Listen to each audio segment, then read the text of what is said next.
2024년 1월 22일입니다.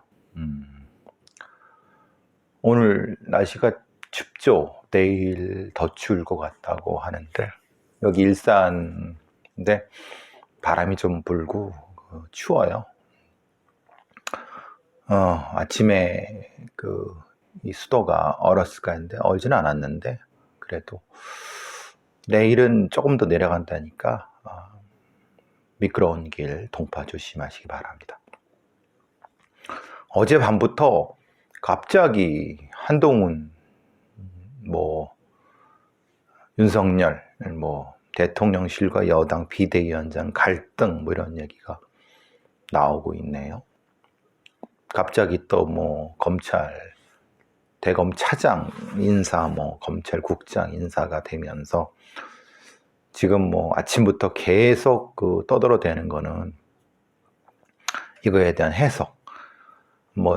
여당이든 야당이든 국회의원들, 정치평론가들, 언론에서 막 떠들어대고 있는데 실제로 제대로 분석도 못하는 애들이 그냥 결국은 채널을 선점하고 있는, 다른 이슈들을 다 빨아들이고 있는, 이게 이제 이준석 말대로 약속된 대련인지 아니면은 실제로 그런 갈등이 있는지, 사실은 전 같은 얘기라고 봅니다.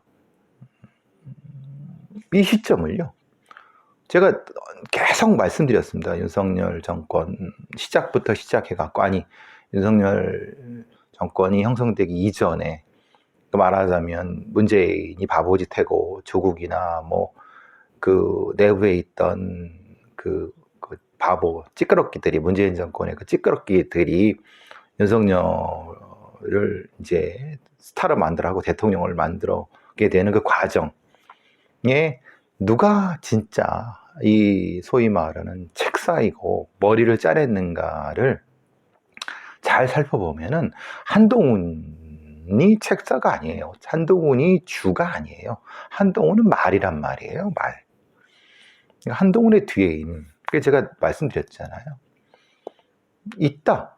지금 야당에는, 사실 민주당에는 대가리가 없고 이 바보들밖에 없고, 대가리인 척 하는 애가 있지만 걔는 이제 이준석 같은 애들이 대가리인 척 하는 애들, 약간 대가리스러움 이런 것도 있지만, 김종인 같은 사람이 조금 대가리인 척 하는 사람은 실제로 여당 내에는 책사 비슷한 게 확실히 있는 것 같다. 근데 그 책사는 대통령실도 아니고, 대통령실이 아니라 소위 말하는 김건희 혹은 그쪽에 누군가 있다. 김건희일 수도 있고, 아니면 혹시 김건희의 누군가일 수 있는, 그러니까 주인이 누군가, 확실히 정권의 주인이 누구고 핵심이 누군가를 파악하면은 지금 이 사태가 사실은 이준석이 얘기하는 약속된 대련, 짜고 치는 고스톱이라는 얘기와 사실은 한동훈이 나름 노태우처럼 6.29 선언 비슷한 걸 하면서 뭔가 어떤 차별성을 통해서 이걸 끌어올리는, 사실은 동전의 같은 양면이라고 좀 보여집니다. 물론 그걸 한 사람이 이렇게 모두 주도해갖고 치밀하게 이렇게 작전을 짰다라고 볼 수는 없지만은 그렇게 되지는 않습니다. 다만 큰 흐름은 어쨌든 큰 흐름은 지금 대통령에 대한 의도가 확실히 정부에 대한, 대통령이나 정부에 대한 지지도가 확실히 떨어지는 반면에 국민의힘의 여당의 지지도는 아마도 평균 지지도는 비슷비슷하지만은 그래도 사실 장담할 수 없는, 특히 수도권이나 이런 데서는 장담할 수 없는 그런 지지도, 그리고 인물들, 이런 과정이라고 하면은 무엇인가 지속적으로 이 더블업을 시킬 수 있는 계속 지속적인 계기를 마련하려고 하는 거고, 그 중에 하나가 이제 김경률 같은 애들을 해서 하는 거고, 말하자면은 여러 가지 이런 시도들을 계속 하는 그 과정 속에서 자연스럽게 이 갈등 비스무리한 게 생길 수밖에 없는 거고, 그 갈등이란 것이 결과적으로 뭐 여권을 공멸시킬 수 있는 그런 형태까지는 되지도 않는 거고요. 결과물이 뭐냐, 최대 치어치어 조치가 뭐냐를 판단했을 때 뭐가 되든 결국은 여권의 주목도를 높이고, 그 주목도가 기존의 어떤 윤석열 대통령 혹은 윤석열 정부에 대한 무능과 이런 거에 대한 정권 심판론에서 벗어나서 이슈를 다른 쪽으로 바꾸려고 하는 여러 가지 시도 중에 하나다. 그 중에 하나가 약속 대련이든 뭐든 이렇게 되는 거지, 그걸 중심으로 봐야 된다. 한동훈을 중심으로 보면은 이건 분석할 수가 없다. 한동훈을 중심으로 보는 것이 아니라 지금 이슈 주모도, 이슈 소비도, 그래서 그것이 단기적, 중기적 이렇게 어떻게 형성돼, 이걸 먼저 봐야 된다. 어떻게 보면은 어떻게 보면 그렇게 어떻게 보면 되게 야가 빠진 수일 수도 있는 건데, 어떻게 보면 또 최선의 수일 수도 있는 거고, 그러니까 참 이거를 대비하는 소위 말하는 야당, 민주당이나 뭐 다른 애들도 우리 이제 이슈에 따라가기 바쁘고, 자신들이 어떤 정체성이라든가 자신들의 정책 이런 것들을 뭐 하는 건 사실 항상 뒤처지잖아요. 이래서 야당이 선거에 이기겠습니까? 정권 심판에 대한 여론은 거의 따블이지만 실제로 이제 선거에 들어가서 실제로 그렇게 될 수 있을까요? 그건 아닐 거라고 봅니다. 근데 그 위험함을 지금의 야당 있는 애들이 잘 못 느끼는 것 같아요. 그냥 바보 같은 낙관주의, 그렇죠?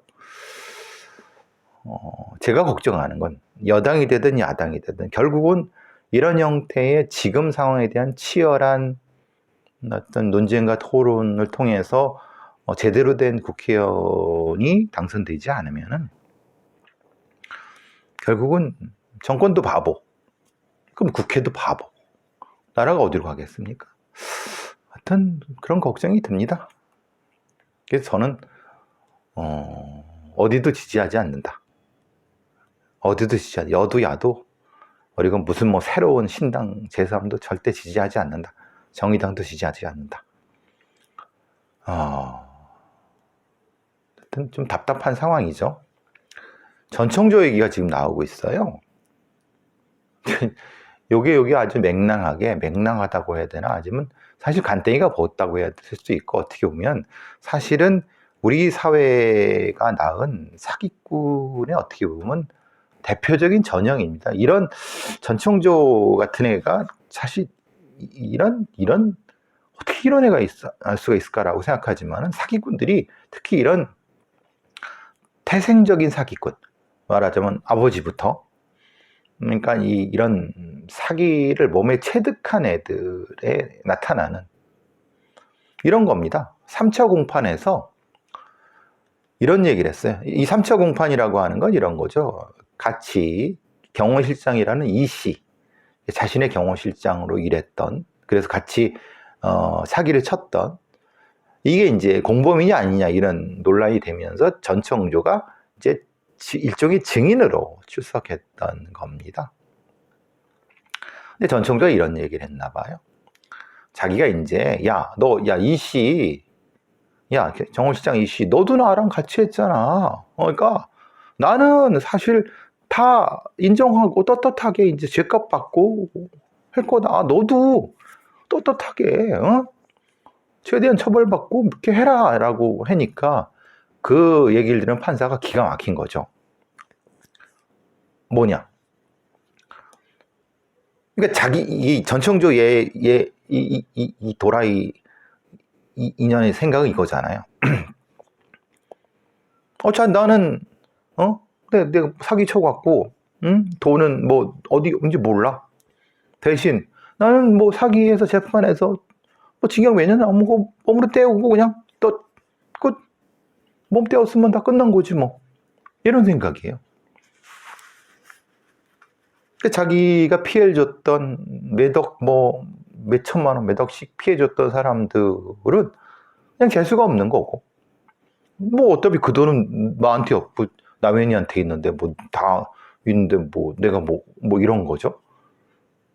그러니까 재판장이 하도 기가 막혀서 떳떳하다는 말을 함부로 쓰지 마라. 이게 진짜 그 개념을 제대로 써라라고 하니까 또 거꾸로 고맙다고 감사하다고 했다는 거예요. 이게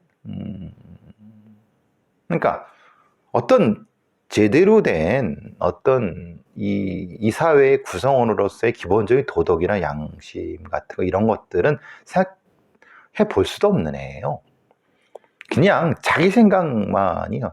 이런 애들이 진짜 소시오패스들이죠. 말하자면 자기가 뭐 어떻게 해서든 뭐 범죄를 저질렀어. 근데 사실은 얘는 다 인정하고 했다지만 사실 그거는 거짓말입니다.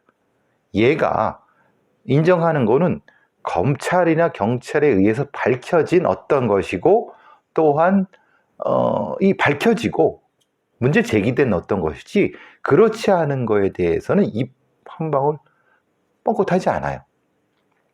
중요한 거는 진짜 자기가 뭐 떳떳하다는 말을 쓰려고 하면 자기가 사기친 거에 대한 거를 피해 보상을 하고 정신적인 피해 보상까지 해줘야죠. 그럴 생각은 없는 거죠. 아니 생각이 아니라 그럴 어떤 머릿속에 이런 게 전혀 없어요. 그러니까 이런 애들은 진짜 살인자들보다 그 이상으로 처벌을 받고 얘는 얘의 경제활동 나중에 얘가 버는 돈도 반드시 피해자한테 환수할 수 있도록 해야 되는데 우리의 범죄 사법 시스템은 절대 그런 게 없어요. 얘는 너무 잘 알아요. 즉 일사부재리가 되고 처벌받은 끝이라는 걸 뻔히 알아요.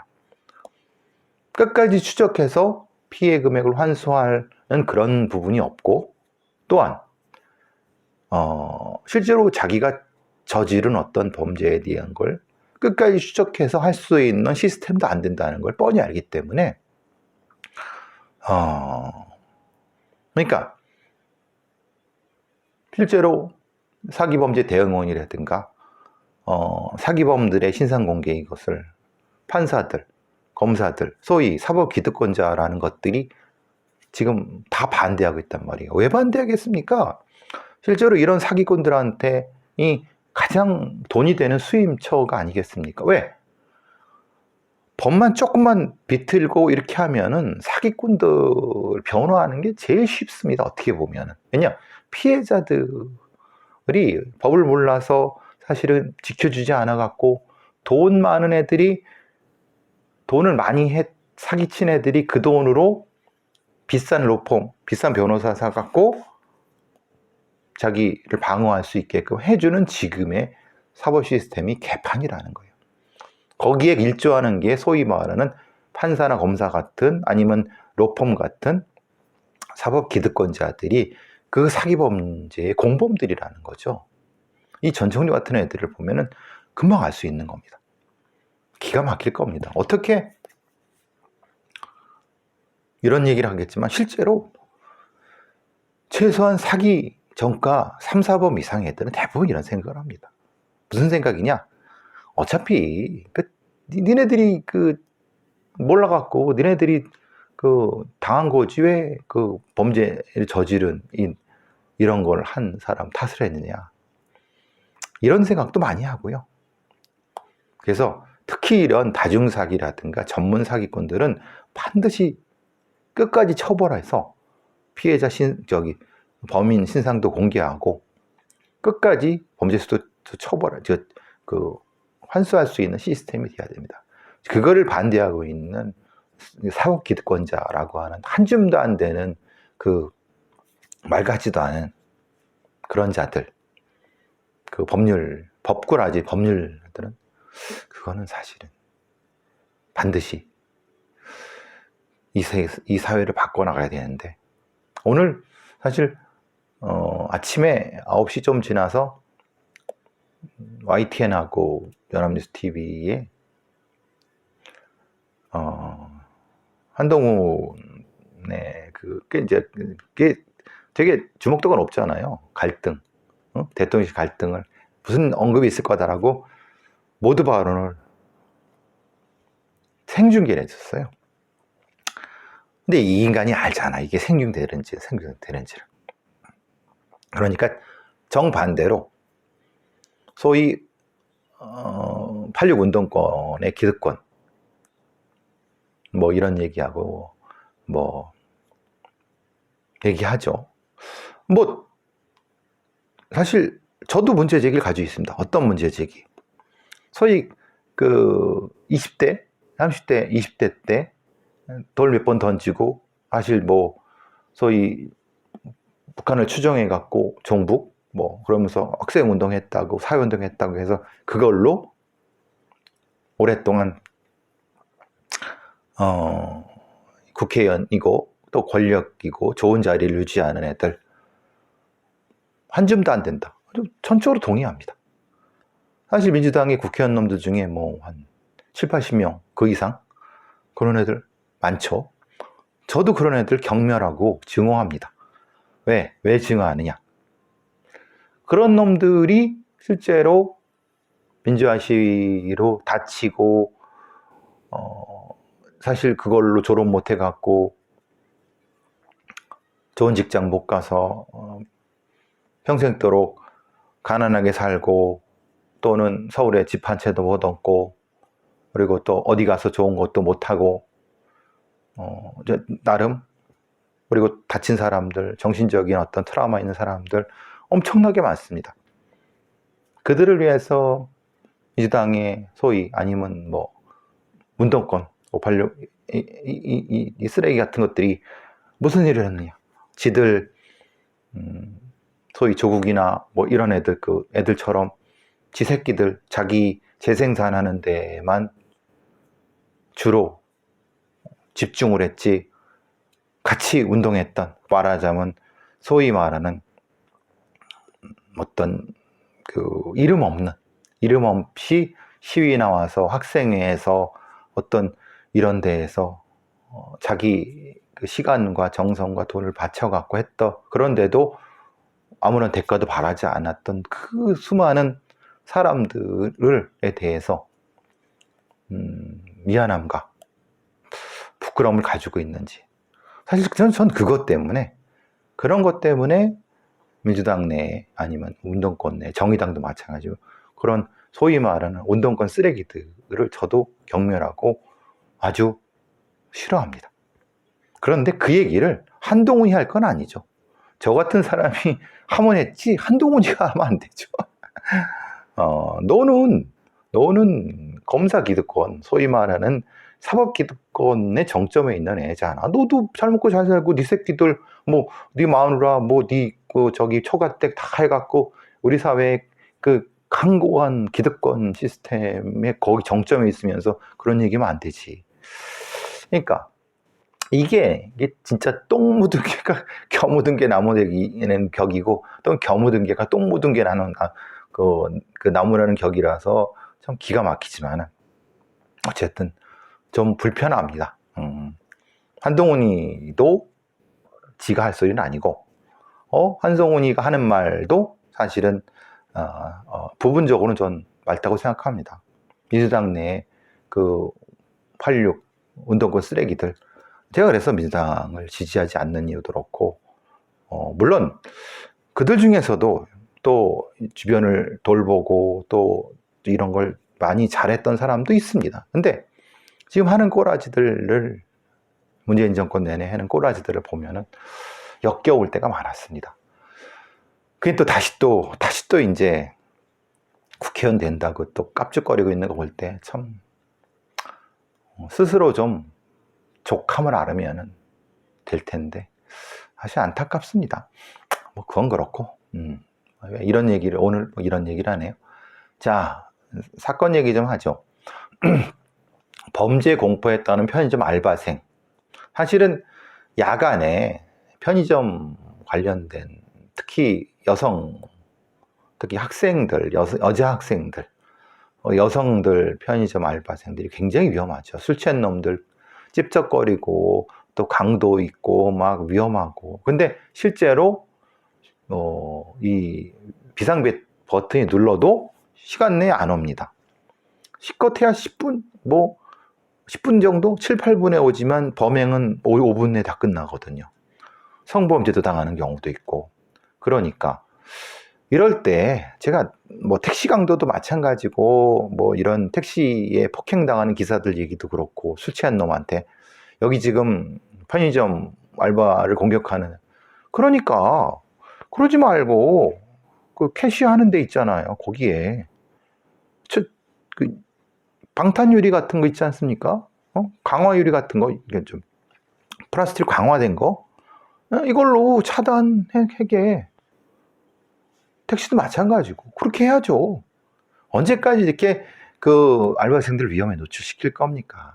근데 뭐 되다는 소리 하는 거죠. 무슨 CCTV를 설치하라는 등 무슨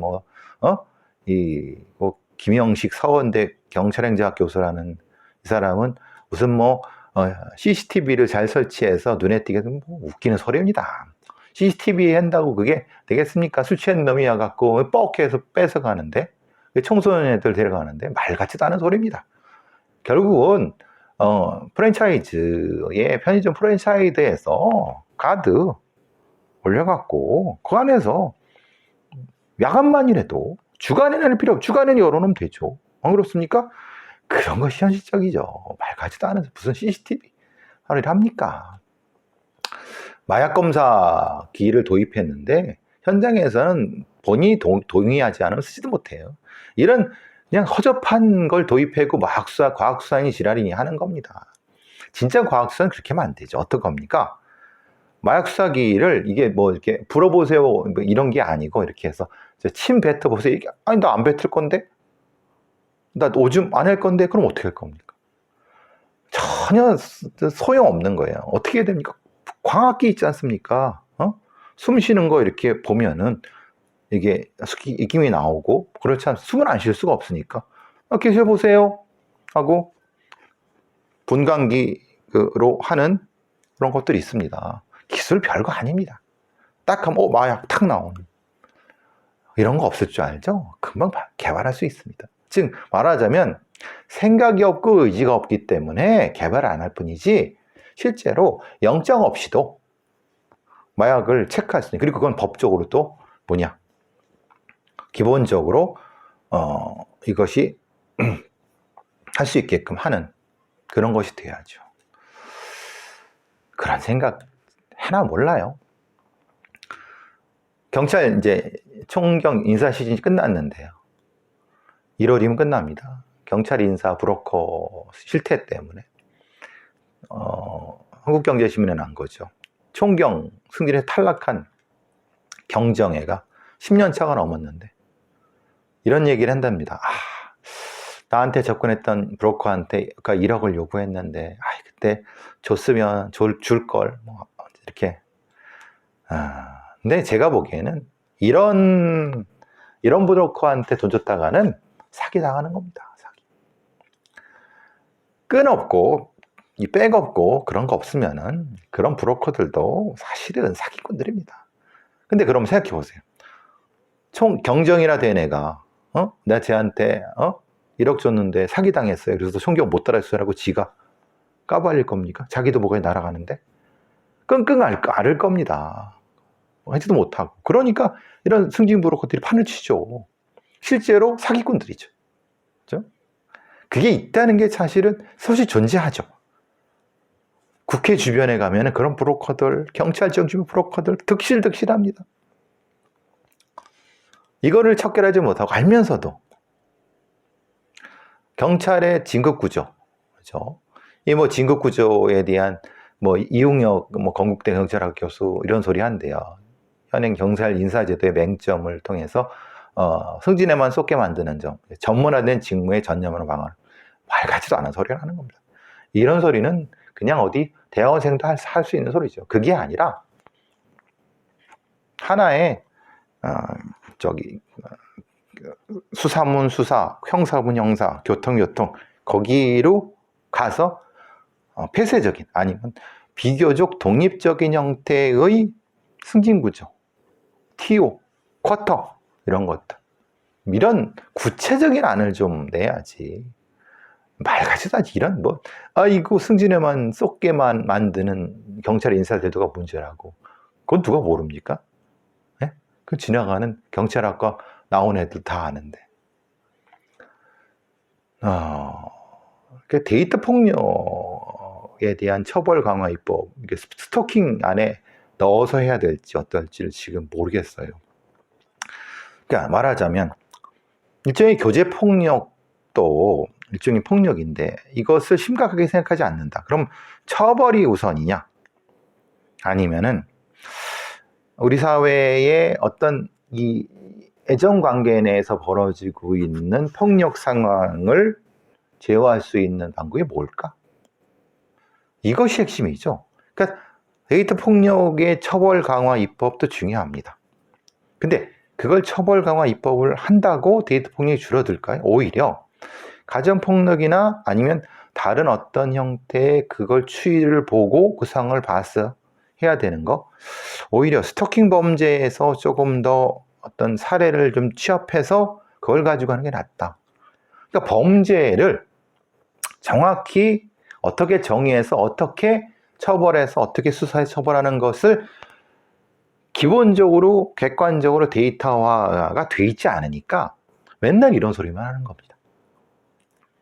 경찰 속에 경찰이 가지고 있는 이 사건 데이터를 개방하지 않으니까 맨날 이런 소리만 해요. 뭐가 문제인지 소위 이런 범죄 전문가 애들도 잘 모르는 겁니다. 뭐가 핵심인지. 그러니까 말 같지도 않은 그냥 다 옳고 그런 얘기만 떠들어대는 거죠. 그게 그래서 답이 나오겠습니까? 생각해 보시면. 자, 오늘 그냥 쓸데없이 괜히 갑자기 빡 돌아갖고 86 운동권 민주당 국회의원 욕을 했네요. 뭐 하면 어때? 내가 원래 계속 하는데. 한동훈 욕도 하고 민주당 욕도 하는데. 잠깐 끊고 가겠습니다.